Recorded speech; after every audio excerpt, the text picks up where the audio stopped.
Soyez les bienvenus en ce deuxième dimanche du temps de l'Avent, un culte écourté en raison de la fête des aînés, et donc simplement les lectures du jour et le message, le partage, la prédication du jour.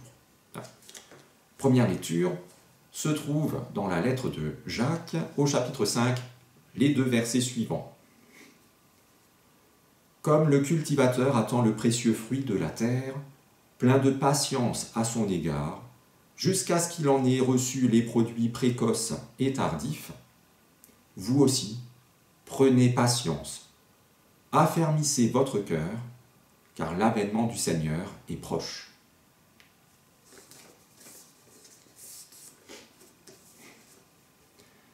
Et dans l'évangile de Luc, au chapitre 21, nous entendons ceci, c'est Jésus qui enseigne les foules en disant « Il y aura des signes dans le soleil, la lune et les étoiles, et sur la terre une angoisse des nations qui ne sauront que faire au bruit de la mer et des flots. Les humains rendront l'âme de terreur dans l'attente de ce qui surviendra pour la terre habitée, car les puissances des cieux seront ébranlées. Alors on verra le Fils de l'homme venant sur une nuée, avec beaucoup de puissance et de gloire. Quand cela commencera d'arriver, redressez-vous et relevez la tête, parce que votre rédemption est proche. » Il leur dit encore une parabole. « Voyez le figuier et tous les arbres. Dès qu'ils bourgeonnent, vous savez de vous-même, en regardant, que déjà l'été est proche. De même, vous aussi, quand vous verrez ces choses arriver, sachez que le règne de Dieu est proche. En vérité, je vous le dis, cette génération ne passera pas, que tout cela n'arrive. Le ciel et la terre passeront, mais mes paroles ne passeront pas. Seigneur, ta parole est la vérité. Enseigne-nous à marcher selon ta vérité. Amen.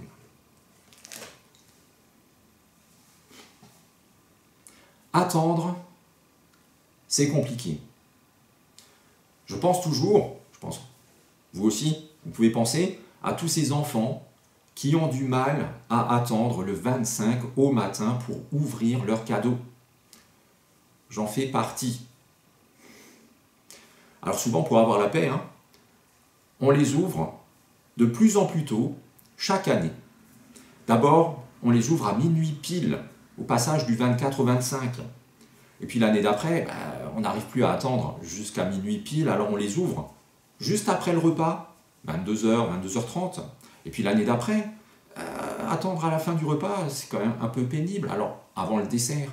Et puis, on avance, et on avance toujours, et encore plus, l'ouverture des cadeaux. Mais en même temps, si c'est ça le moment le plus fort, le meilleur moment de la soirée, pourquoi attendre? Quand on aime ce qu'on attend, c'est toujours compliqué d'attendre. Pour les jeunes enfants comme pour les grands enfants. C'est peut-être même encore un peu plus compliqué quand on a un certain âge. Je ne sais pas ce que vous en pensez. Quand on est assez vieux pour avoir réalisé même juste un tout petit peu, mais qu'on n'a pas tellement de temps que ça. Que le temps est précieux, qu'il file beaucoup trop vite et qu'il ne faut surtout pas le gaspiller. Donc attendre, ah là là, rude. Et maintenant, nous sommes dans le temps de l'Avent, qui est un temps d'attente. Et si on attend quelque chose pendant ce temps, c'est bien parce que quelque chose arrive, est en chemin. Alors, avant qu'on retourne chacun à nos préparatifs de Noël dans la course effrénée, prenons simplement le temps, sérieusement, de réfléchir à ceci. Qu'attendons-nous? Alors, de façon très personnelle, qu'attendez-vous de la vie? Qu'attendez-vous de votre quotidien? Qu'attendez-vous de votre vie familiale ou professionnelle, ou scolaire, ou j'en sais rien? Qu'attendez-vous de la marche du monde? Pas juste la France, tout le reste aussi. Sans oublier votre vie de foi. Qu'attendez-vous de votre vie de foi? Alors peut-être qu'on aurait mieux fait de simplement commencer par poser cette question-là. Est-ce que vous avez seulement encore des attentes? Être soumis à un temps d'attente n'est jamais agréable. Et là, peu importe que ce qu'on attend soit mystérieux ou parfaitement connu, peu importe que ce soit craint, qu'on le craigne ou qu'on l'espère, peu importe que ce soit parfaitement hypothétique ou totalement sûr et certain, le plus souvent, l'attente est inconfortable, stressante et même angoissante. Alors oui, parfois, c'est la peur qui domine dans nos vies. Lorsque nous sommes face à tout ce qui arrive dans le monde et dans nos vies, qui ose dire sans rougir qu'il n'a pas peur? Une peur qui nous fait détourner le regard de ces choses qui arrivent, comme si le fait de regarder ailleurs faisait qu'elle n'arrive pas. Un peu comme ces enfants, les petits-enfants, quand vous jouez à cache-cache, ou comme ça, et qui font comme ça. « Tu ne me vois pas, tu ne me vois pas !» Quand même, un peu, quoi. Alors ces choses qu'on aimerait ne pas être réelles, malheureusement ou heureusement, on nous les rappelle quand même à longueur de temps, dans les journaux, à la télé, partout. Voilà. Toutes les horreurs qui arrivent dans le monde, les guerres, les contagions, la pauvreté, la solitude de millions d'êtres humains, toutes les misères et toutes les catastrophes devant lesquelles soit on est indifférent, et là c'est triste, soit on est horrifié, voire terrifié, et là c'est triste aussi. Dans nos vies aussi, pas juste dans le monde, ailleurs pour les autres, dans nos vies aussi il y a des heures sombres, des temps d'épreuves difficiles. Et dans ces épreuves, prenons par exemple la maladie, plus encore que la maladie, souvent, il y a l'attente des résultats qui est vraiment dur, vraiment difficile. Vous venez de passer des examens pour savoir si vous êtes malade, qu'est-ce que c'est que la maladie, quelle maladie, et comment la soigner, est-ce qu'elle est soignable ou pas. Voilà. L'attente du résultat horrible. Dans d'autres domaines que la maladie, plus que l'échec même, il y a l'attente des résultats aussi. Le bac, un entretien d'embauche, une démarche pour un prêt bancaire. Voilà. Est-ce qu'on va réussir tout ça, ou est-ce que c'est rude d'attendre? Et ces temps d'attente sont difficiles à supporter, d'autant plus qu'ils semblent ne jamais devoir finir. Quand on attend, une seconde devient une heure, un jour devient une semaine, c'est horriblement long. Alors pourquoi ces attentes sont-elles aussi oppressantes?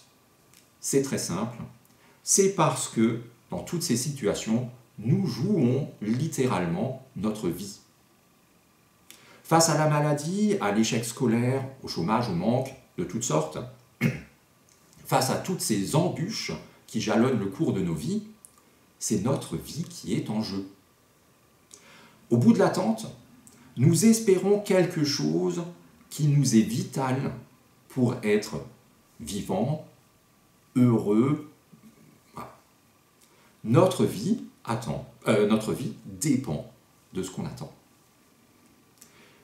Et c'est là que nos textes du jour, et notamment l'évangile de Luc, dans la bouche de Jésus, même s'il ne dit pas exactement ces mots-là, mais il nous pose cette question. Qu'attendez-vous? Aujourd'hui, qu'attendez-vous du temps de l'Avent et de Noël?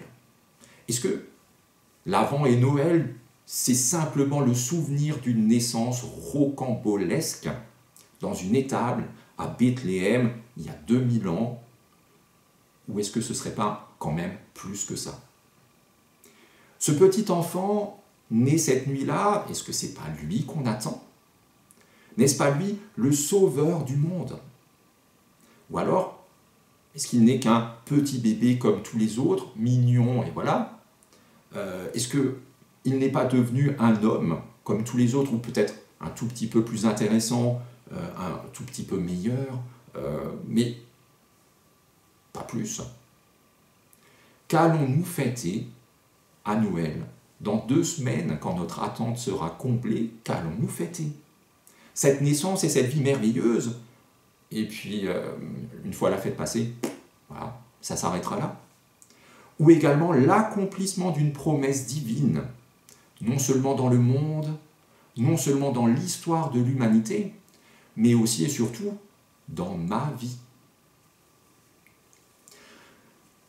Car alors que notre peur se fait l'écho de celle du monde, alors que nos doutes interprètent les différents signes des temps comme étant les signes de la fin des temps, et donc le début du désespoir, la voix de celui que nous attendons s'élève et proclame bien haut: redressez-vous et relevez la tête, car votre délivrance est proche. Non seulement ce que nous attendons n'est pas une fatalité, ni une succession de hasards, mais en plus, ce n'est pas effrayant du tout. C'est même plutôt, ça donne envie. Ce que nous attendons est aussi rempli de promesses qu'un bourgeon, aussi nourrissant et sucré qu'une figue. Alors ce n'est pas une idée ou un concept, encore moins un mirage ou une chimère. Ce que nous attendons en ce temps de l'Avent, c'est quelqu'un. Mieux, c'est quelqu'un, et ce n'est pas n'importe qui. Pour le voir venir, pour le reconnaître, il vaut mieux éviter de nous enfuir la tête dans le sable, comme le font les autruches devant le danger. Pour le voir venir, pour le reconnaître, il nous faut lever la tête et changer l'orientation de notre regard, au sens propre comme au figuré. Changer notre regard sur notre monde et ses signes du temps, ou des temps. Car celui qui vient, même si nous l'attendons dans la magie de la crèche, il a dû lui aussi traverser notre monde, notre vie et ses épreuves. Et, bonne nouvelle, il les a vaincus. Celui qui vient, c'est Dieu. Et quand Dieu vient, c'est pour apporter la solution, et dans notre cas, espérons, la libération. Alors oui, c'est vrai qu'il viendra dans la grandeur du Fils de l'homme sur les nuées, mais il vient d'abord dans la simplicité d'une nourriture quotidienne pour chacun d'entre nous. Pour chacun, un fruit, une figue. Bien plus que le grand fracas de la fin des temps, tel que notre imagination aime la concevoir, celui qui vient a pour priorité d'être le compagnon qui nous relève, l'amour qui nous guérit, le fruit qui nous nourrit, au cœur même de notre attente et de nos désespérances. Celui que nous attendons, c'est déjà celui que les premiers disciples ont attendu. Et pour eux aussi, même plus encore que pour nous, l'attente a été longue. Eux qui ont suivi leur Seigneur jusqu'au bout, comme ils ont pu, eux qui ont assisté à sa mort, même de loin, même juste des oreilles, et qui l'ont pleuré, eux qui ont cru à sa résurrection, après avoir un peu douté quand même, et ont espéré contre toute logique, eux qui ont attendu le retour glorieux de leur Maître, tel qu'il le leur avait promis. Souvenez-vous dans l'évangile de Jean, « Dans peu de temps, vous ne me verrez plus, mais encore un peu de temps et vous me verrez à nouveau. » Et pourtant, cette absence s'est prolongée, faisant surgir en eux la question: comment nourrir notre attente d'espérance et surmonter la peur. Paradoxalement, pour eux comme pour nous, c'est ce temps d'attente qui a nourri leur foi et leur espérance. Paradoxalement, leur peur a été limitée par le témoignage de ce qu'ils avaient reçu, vécu, partagé ensemble auprès de lui. Si bien qu'aujourd'hui, ce temps d'attente nourrit notre foi à nous et notre attente à nous. Aujourd'hui, cette attente ouvre nos cœurs et nos âmes à la proximité toujours grandissante de, bougie déjà, du libérateur. Aujourd'hui, dans cette attente, c'est à nous que s'adresse cette parole divine. Redressez-vous et relevez la tête, car votre délivrance est proche. Alors, n'attendons pas plus longtemps pour louer Dieu pour cette parole, pour cette promesse et pour son avant. Amen.